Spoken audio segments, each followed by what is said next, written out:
Well, welcome back to Lucore Automotive. Today we're doing something that I really like.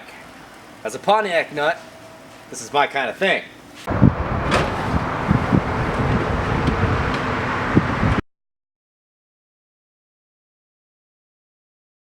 (1967) Pontiac Firebird Convertible.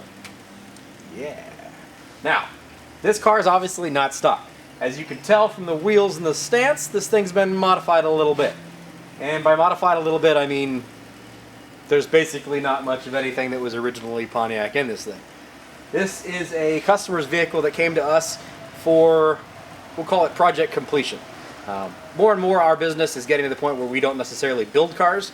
We help other people finish off their builds or get their projects moving forward.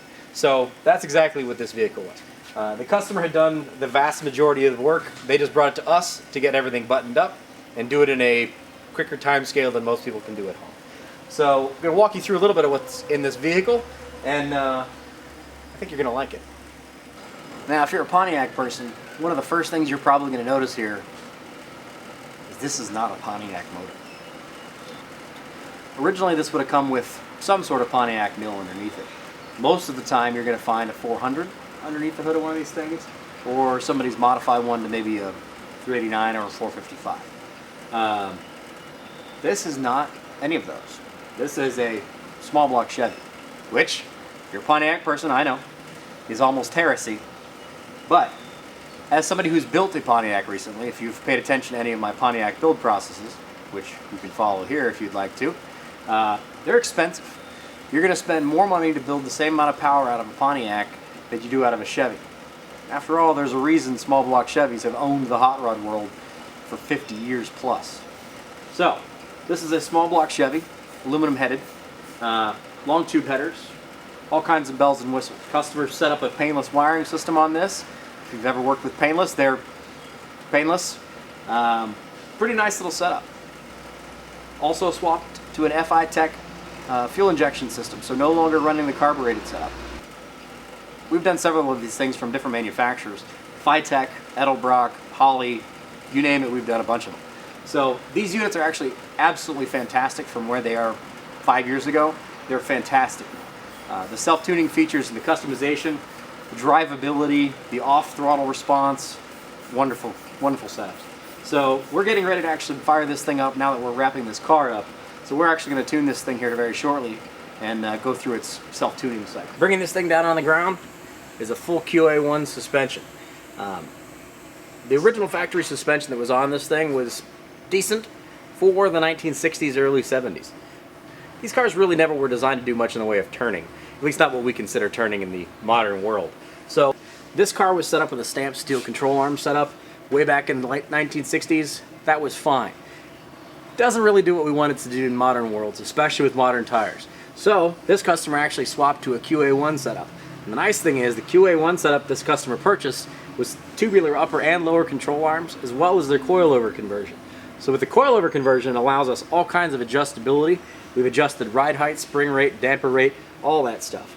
This has not yet gone over under our alignment rack. That's going to happen here shortly once we get this thing fired up and tuned, and we'll drive it over our alignment rack. But this suspension setup is absolutely fantastic. Allows us to dial this thing exactly how we want it, give it a much more aggressive look, as well as way better handling characteristics.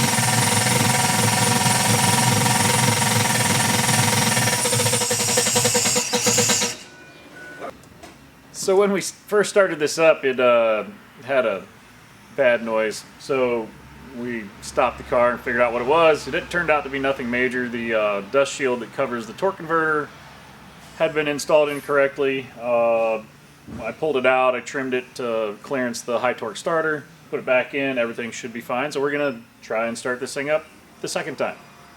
Here we go.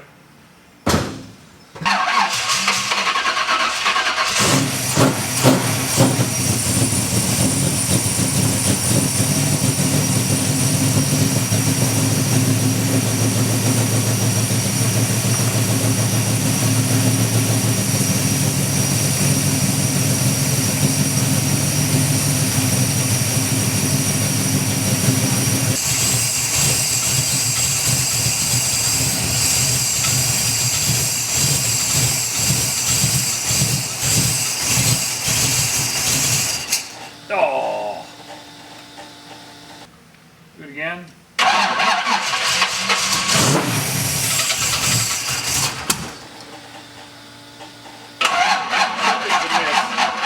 Battery's dead. Need some juice, Captain. Battery's dead. Because It looks like a brand new battery. battery's brand new. It's dead. I didn't have a chance to look at whether we were charging or not. Lots of little things. Lots of little things.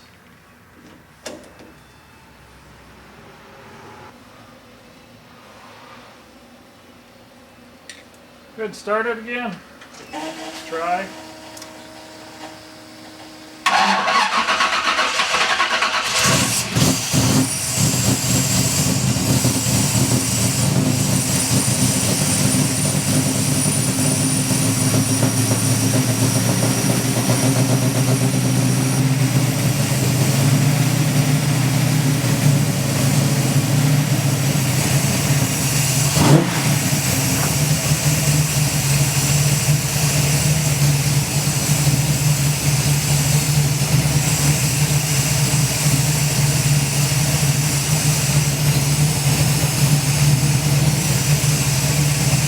Alternator's not charging.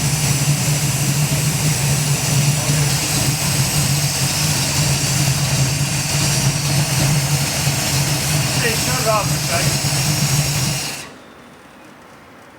Oh, this has thermostatic fan control, right? Okay.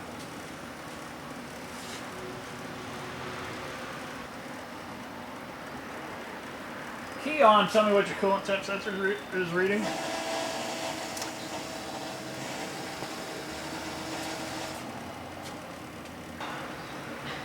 Watch your coolant temp sensor readings. What do they read?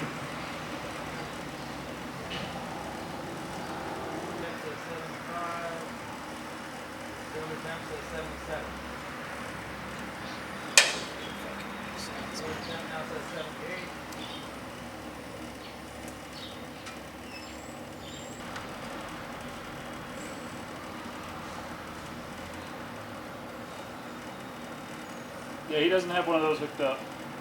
So we need his coolant temp sensor. We need his coolant temp sensor that came with this kit. He doesn't have one on it. It'll never learn because it doesn't know it's at operating temperature. He has a fan thermistor, which all it does is supply ground when it gets up to operating temperature. He has a coolant sensor for his gauge because it's a coaxial cable. It's not FI-Tech cabling. And his FI-Tech is zip tied at the back of the throttle body. Watch your gauge. Now it reads 0. Yep. Mr. Customer. Mr. Customer, where's the rest of your parts that need installed on your car? Dead! Alright, time to fire up the Firebird. Part 2. Action! We're going to set the timing on this. Because I don't think it was done right. It's okay. Well, keep in mind, too, this is a Chevy. It's not a Pontiac. It's all part of the process. Oh, please have a timing mark. Go ahead and start it.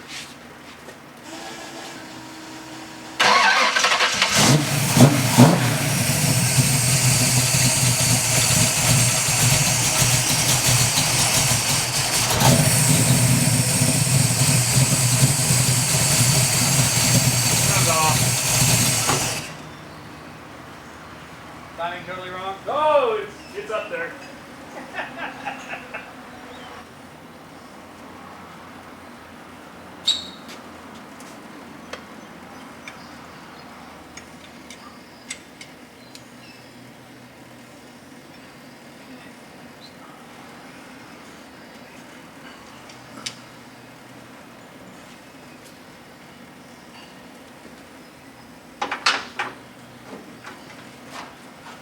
Fire me up again, please.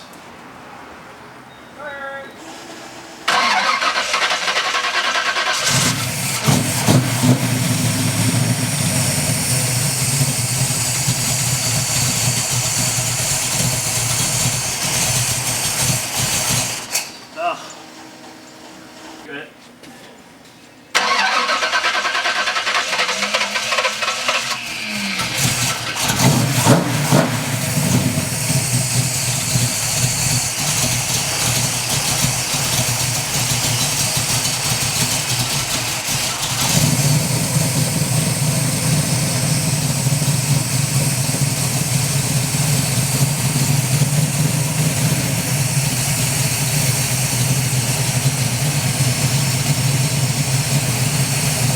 Drop down a little bit. Drop model, we're at 800, so that's a good start.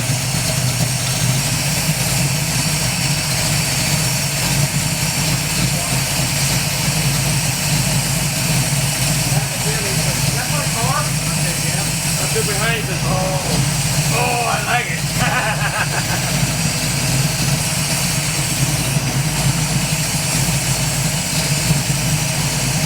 What's the temp reading?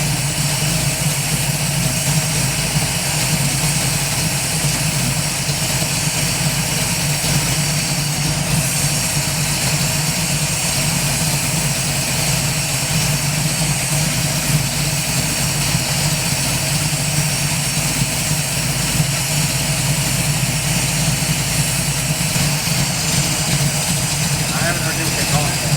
I haven't heard him come on yet. That's why I'm checking the thermistor to make sure it's doing what it needs to do.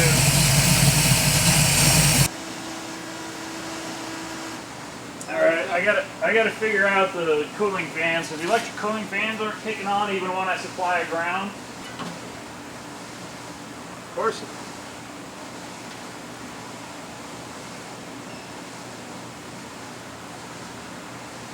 My thermistor reads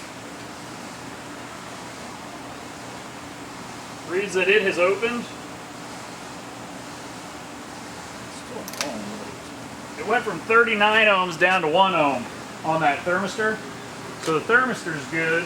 So if you're key on, you still don't have any fans. Yeah, I'm key on right now.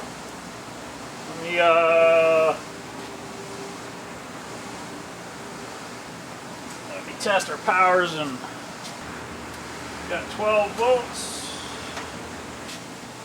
I think we have 2 ground paths for the control of the relay.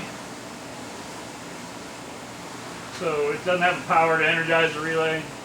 So I gotta figure that out. I say that a lot today. Gotta figure that out. Figure it out? Gotta figure that out. Say you did? Not yet. Firing up the Firebird. Take 3. Action.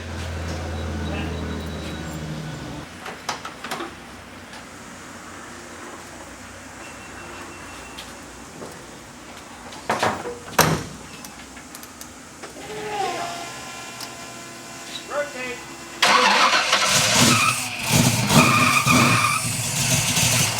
Yeah, I can tighten the belt. Take 4. Take 4.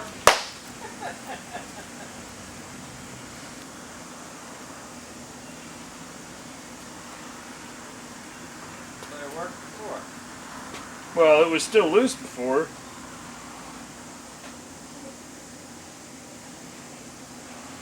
I need a belt that's shorter than that. Not a lot, but a little bit, Oh. please.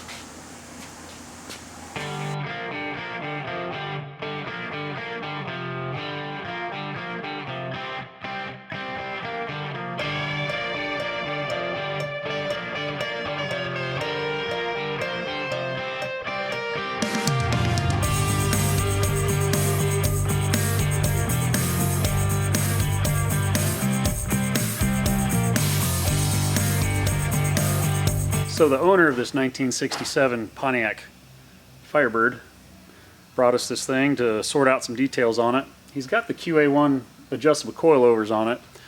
I set up a preliminary adjustment of 6 turns up just to see where it sat, and it sat really low, so I just put another 2 turns into it. I'll drop it back down on the ground, see where I'm at for my ride height. I need to get enough clearance for my tires so they won't rub. This thing's pretty aggressive, but it'll be fine when we're done. So I just put 2 extra turns into the spring to give it a little more lift. we'll set it down after I get the other side adjusted, and we will see where it sits, and if I need to put a couple more turns into it, I will. When you put these together, put a little bit of grease between your spring and your spanner nut, because it will make it easier. I sprayed a little spray silicone on there to help wet it down and allow it to move at all, because this thing was assembled dry. But this is the way it came to us, so I wasn't able to lube it up the way I normally would.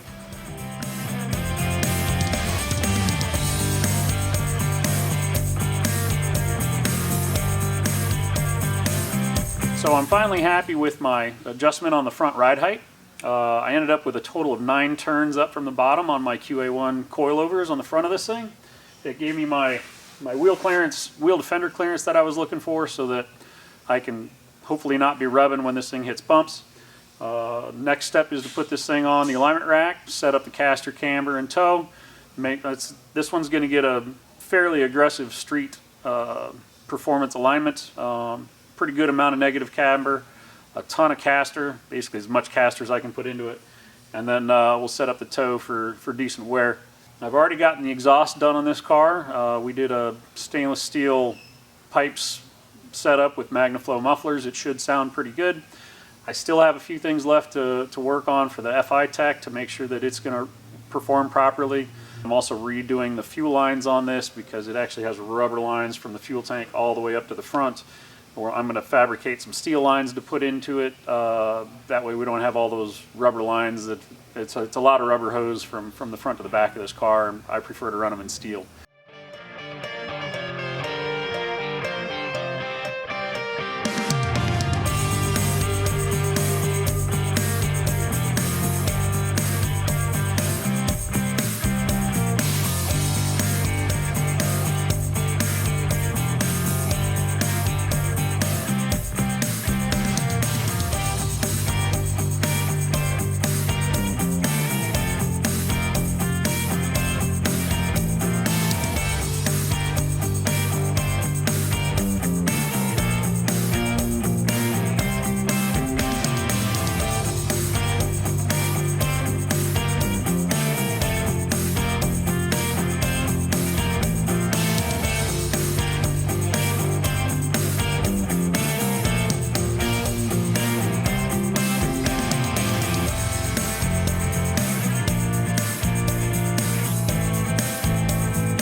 We're within 1/10 of a degree on caster and camber. I'll take that.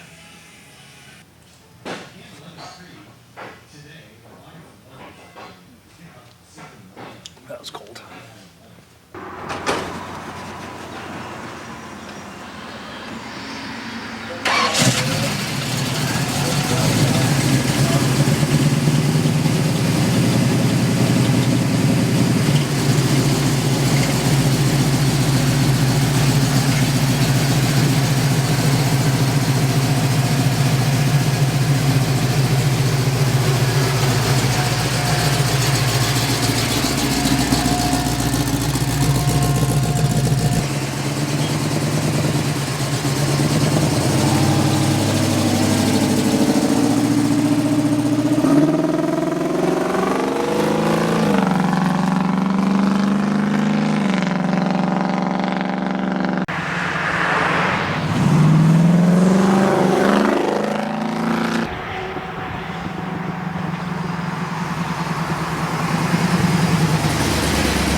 Another dream moving forward. So here is your 1967 Pontiac Firebird Convertible that we have just now wrapped up, at least our phase of it. This is another one of those vehicles where we're not in charge of the entire build. We're just here to help move you forward. This customer had done quite a bit of this work by himself, but they needed us to be able to move things forward, get past a couple of humps that they had run into that they just couldn't get finalized. We've done what we're supposed to do. So there she is. Beautiful, sitting on a set of weld wheels, nice matte black finish, sexy chrome all over the place, small block Chevy under the hood, but that's okay, because this is almost like a pro touring car. FI Tech is set up underneath the hood, runs like a champ as it always does. Those things were a little bit of a pain in the neck. We ran into a couple of complications and we didn't have connections that we needed, and we needed to fix a little bit of wiring, but you know, when you don't do the install, that's kind of one of those things you run into. Not a big deal. QA1 suspension under all four corners, set up for a fantastic stance. It's low, but not too low. Aggressive, but it doesn't rub in the corners. And especially with the amount of tire that's underneath this thing, 245s on the front is basically the limit you can usually run on a body of this style without drastically changing your ride height. So this is actually a hell of a ride. We're very, very proud of how this one turned out. And as you can see, by the trailer in the background, the customer's here to pick this thing up right now. So she's gonna go home to her new family, and they're gonna take it from here. We'll probably see this car again. If you guys like it, toss us a comment, toss us a like, let us know what you think. Maybe we'll bring it back for take it for a ride video. Have a great one. Thanks for watching.